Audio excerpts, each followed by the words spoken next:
mandarins originally were in the gardens of the Mandarin class in China, the clerics and very rich people who had land and who had space to grow things. So they were called Mandarin oranges.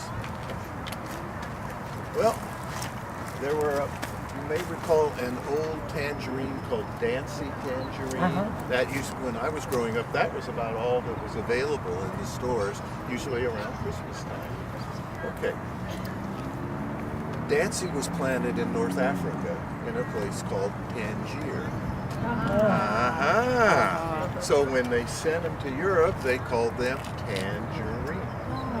So one is named for a ruling class, if you will. The other is the geographical name. That's fine. Tracy Kahn always wants to use mandarins. You know, all the scientists want to just say mandarins, but you know, the terms, to me, they're interchangeable. Okay. This one here is a very nice one, and it was named, as far as I know, it was named by a gal by the name of Toots Beer, and I don't know if you've heard of Toots. She writes a column for the Press Enterprise. She used to work with Tracy, and she decided to, as far as I know, her name for this is Tango, which is a great name for a mandarin or tangerine. This occurred because of another mandarin, and it was created here. This one was created here with hybridization, because the W. Murcott Apharae, that's a mouthful, okay, had seeds. And these days, nobody wants seeds. They want an easy peeling, seedless fruit, like the halos, like what's the Clementina, what's cutie. And you know, if you go into I'm sure in your book there's no mention of cutie as a variety. But the guy who came up with the scheme on this was very bright, because what he does is when there's mandarins or tangerine in season, they're in the cuties box, and there's about four. There's about four different ones in there, and these will be in here, in there too. Now, it's interesting. This is a tango tree, and that is too. And you'll see there's no fruit on that. I guess that was already picked. But you're going to be free. Just go ahead and pick a fruit here, okay? And then you can peel it and eat it, and you should not find any seeds in it. So, and you know, What's the best way to pick one? Oh, What are you looking for? probably something that has a little weight. Yeah. And normally you get the sweetest fruit on the south and southwest side. Although in real extreme heat places, like down in the Coachella Valley, the best fruit is always going to be on the north side, because it doesn't get sunburned. You want to tell them how they created the seedlessness in this? Well, they did it by microwave irradiation. Right? With microwaves? There was some kind of radiation. I thought it How did they do that? That doesn't make sense. What they did is they put a bunch of bud sticks Yeah. and irradiated them, and then They don't produce seed after that. yeah, they didn't. The ones that didn't produce seeds are the ones they chose this one as the best of the bunch. But And they there don't have to do that for every new tree. No, Once they did it, once they did it, Okay. then it was set. They were just trying to up the radiation you get normally from the sun. So. Right. We don't get enough. Yeah. Right. And Yeah. Can we put the peels on the just ground? throw Is the that peel on the ground. Yeah. etiquette? Yeah, and You know. I think there are. There's by the way, as long as we're learning things here, this is an example in all my good of a cake dish. Kid dance. See that? But you don't need no work. What's the Cara Cara color here? Right? A Katie. They're planting a lot of these, and these are really, really good. They're showing up in the stores. Albertsons and so this is a regular Cara Cara. A-C-A-R-A. Now, the Cara Cara originally occurred as a mutation once again. This occurred naturally at the Cara Cara Ranch in Venezuela. And the story, well, That sounds like Morocco. maybe if I can get someone else to cut and I can talk. And be careful, this is a new knife and it's a little on the sharp side, but we can amputate if necessary. Okay, so anyway, the only thing the way I believe the story went is they were picking all these navel oranges, okay? And then someone cut into one of them and they saw this color. And so what I would have done is I would have taken a flag and flagged that branch and gone back and see what it would do every year after that. See if it would be consistently this color. And it was. And so then they started to graft with it and they created the Cara Cara. Now, this is pink because of something called lycopene. And there's the blood oranges. Okay, that's a different element. We'll have some in a minute here. That's called anthocyanins. Now, the good thing about lycopene is you don't need temperature variation to make this color. The blood oranges, for example, if you try to grow a blood orange in the warmer parts of the world, they just will not color up. In Hawaii, in Central America, you need extremes of cold and heat. Yeah, we did, But this one, you could grow this anywhere, and I encourage you to grow it, although you will be finding it more and more in the markets. Can I say something? This makes a hell of a margarita. Jeez. It really does. Okay. It makes a hell of a margarita because you don't need the orange Cointreau. Oh yeah, good. We don't know how to make them. Should we have her make some? Next year. When you do snacks. Yeah, let me know. I'll be down. Yeah. Okay, but it's a very, very popular. There's a fellow here called John Bless that has a lot of citrus here, and he decided that he wanted to plant. He wanted to plant the Cara Cara navel orange. All the other growers said, it's not going to be a big deal. Guess who's making a lot of money now? Yeah. Oh, yeah. Can I ask a question? Is this a young tree or what's the size on Okay. this tree? Okay. You see how much more bush-like? Yeah, The very general, and you'll have to excuse me for being a compulsive teacher, but the difference between a tree and a bush, trees are normally above 15 feet and normally are single trunk. Bushes are less and multiple trunk. Like the Meyer lemon, for example. Almost always it's got multiple trunks and it stays small. The reason this one is small too is because of the variegated leaf. Okay, so if this is the variegated leaf, white and green, okay? And so remember those old words in high school that we just couldn't stand, photosynthesis and chlorophyll, and why we always said, why do we have to learn this junk? Well, guess what? This explains why this is a little bit smaller, because this is only operating, let's say, maybe at maybe 70% efficiency. It's only in the green that photosynthesis takes place, and despite what we read about fertilizer being food, it's really what occurs in the leaf that is the real food. So that's what has kept this one a little bit smaller.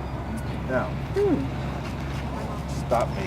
No, don't stop. If you have a variegated plant and all of a sudden it starts to throw pure green leaves, if you want to keep that variegated plant, you need to get rid of the pure green leaves. And you understand why?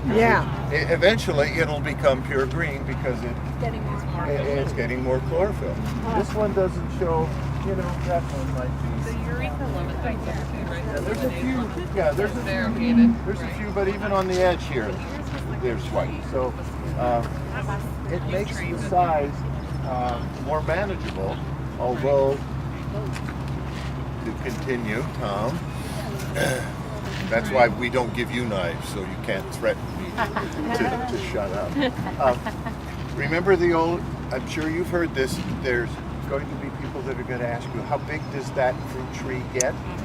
And the answer is, it doesn't matter, because you're going to prune it to keep its size controlled, so you can always easily pick the fruit. Now there's some trees here that are a little out of hand. They're a little too tall, but you know, I can reach maybe 9 feet. This gal here can maybe reach 7, 8, you know. So you want to keep your trees small. And the smaller you keep them in your yard, you're not looking for quantity so much as quality, right? Okay? And you know, and for that reason, I don't recommend planting more than 1 lemon or lime in your yard, because there will be the day when the neighbors will not answer the door. Yes, Oh no, not more lemons from her, you know. But I have an exception to that with lemons, because I really like the Meyer lemon, and I really like this new variegated pink-fleshed Eureka that some people call pink lemonade, although it's not pink lemonade, that's red dye number something. Yeah, right. Okay, but it's the variegated, and the interesting thing about the variegated pink Eureka lemon, it was found in a garden in Burbank. So it's very local. They also believe they found some in Italy too. But it's, do you remember we saw the fruit there on the table that was really pretty. And what I've done in cooking, which I like to do with it, is, anybody have a fruit handy? We ate it all. I don't blame them. What I do with them is I cut like I'll try not to cut my fingers off, but I cut a slice like this, okay? And the interesting thing about the variegated Eureka lemon is this variegation shows when it's younger, like this. And then I put it on top of like veal piccata or something like anything, and it really shows. And then I usually eat the whole thing, you know. And it's very showy. I think it's really a lovely treat, and because it's variegated, it's going to keep to a smaller size with less care on your part. But keep your citrus and your other fruit trees small. I know that's one thing not recently, but I had to relearn. And that's one thing there's something about me that I like to relearn things. I like to say, you know, what I learned before was wrong. We now know there's a better way. Okay? Now, we'll make some progress. I'm gonna relearn to fry. This whole row here is all Washington navel. This is all the parent Washington navel. Every Washington navel tree in the world has come from that original 140-plus-year-old one at Arlington and Magnolia here in Riverside that Eliza Tibbetts brought. She didn't bring. It was sent here by William Saunders. She and her husband had lived in Washington, D.C. next to the U.S. Department of Agriculture's director, William Saunders, and he sent her a couple of budwood, and she planted them, and one died and one lived, and there was also a story about a third one that got trampled by a cow in downtown Riverside, which that was a long time ago. When was the last time you saw a cow in any downtown area? I don't know. It's a good story, whether true or not sometimes. Okay, but anyway, they all came from that tree, and the reason it was called Washington navel was because it came from Washington, D.C.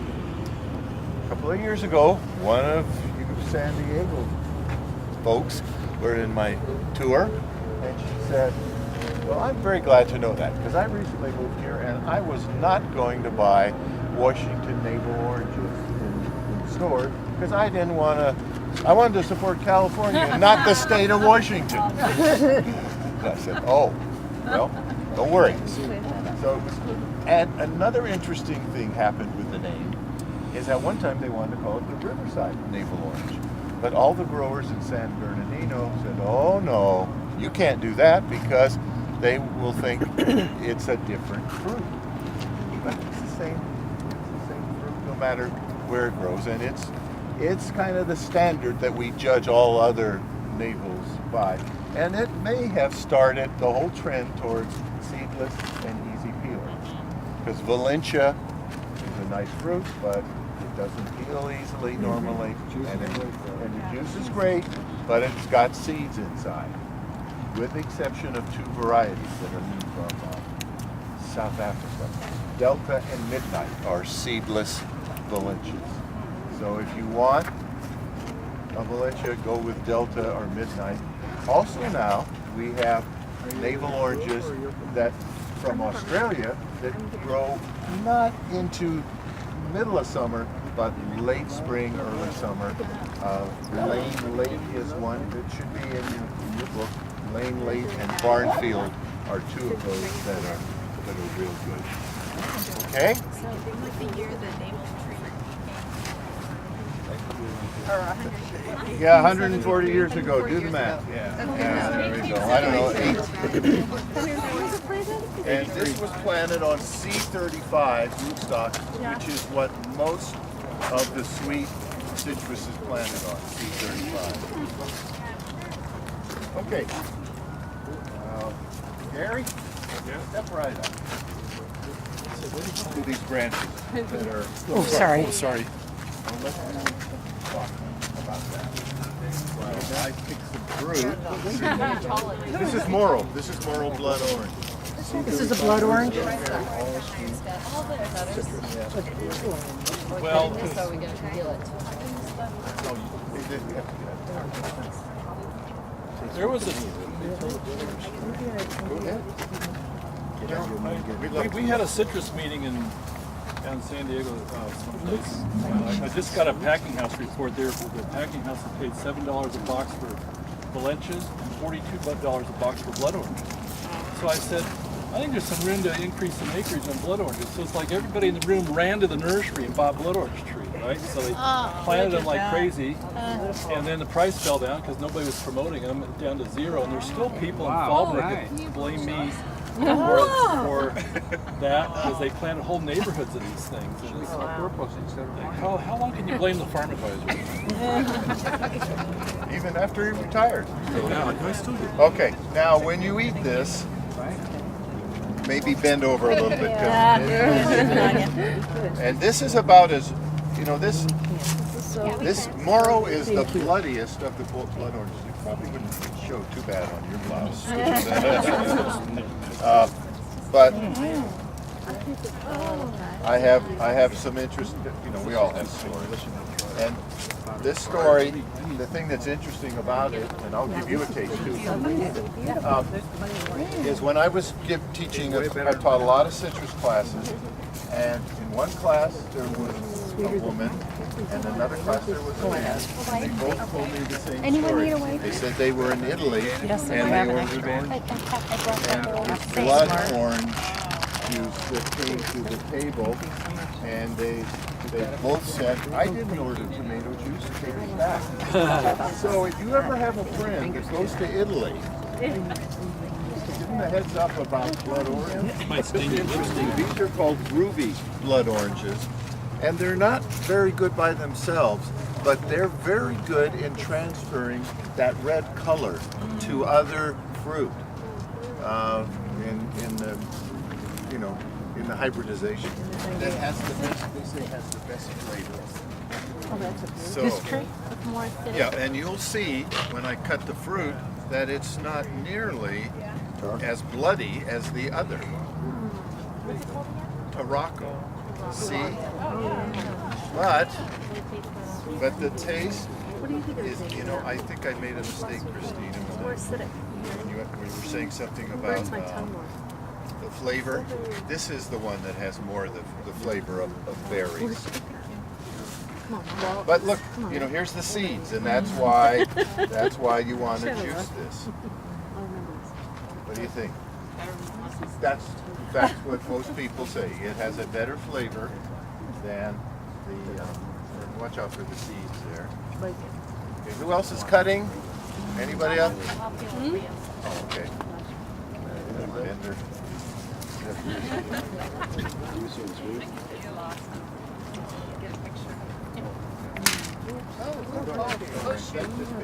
The juice.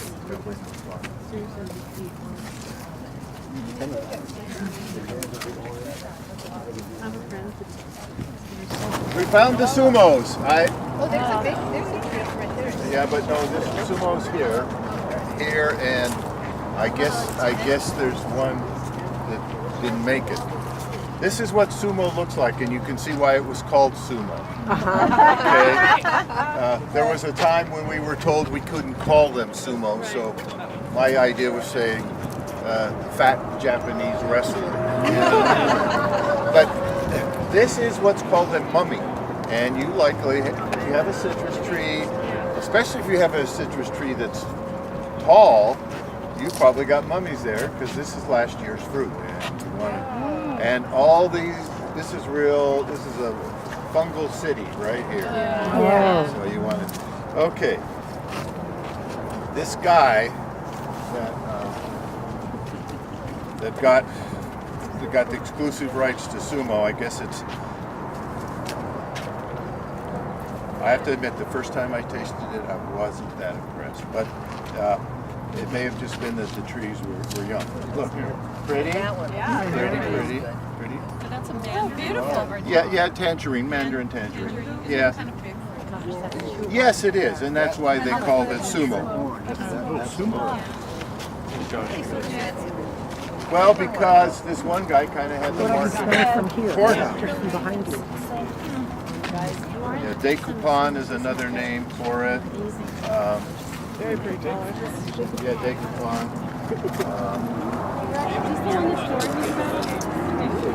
I didn't go.